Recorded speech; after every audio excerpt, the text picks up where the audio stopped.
Ons, jy het nou laas jaar NAPSO gehanteer vir MyZone en hierdie jaar is dit ek. So ons gaan binnekort privaat skole naweek toe, of soos hulle nou sê die privaat skole sportweek. Ja. Aangesien dit nou nie net 'n naweek is nie.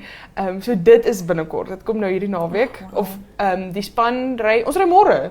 Ja, môreoggend 8uur klim ons die bus. My Sak op toe. Ek moet vir jou sê, ek's baie jaloers.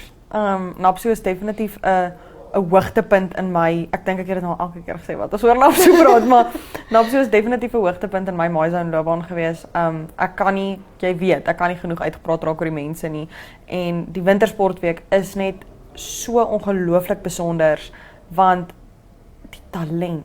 En dis nog iets, ek ben julle het met die atletiek naweek gesien en dis nou weer met die wintersportweek, die talent wat jy het en die vibes en dis net musiek en kos en dit voel asof jy by soos Coachella Afrikaanse weergawe is. Ek is altyd ek is baie jaloers dat julle kan gaan.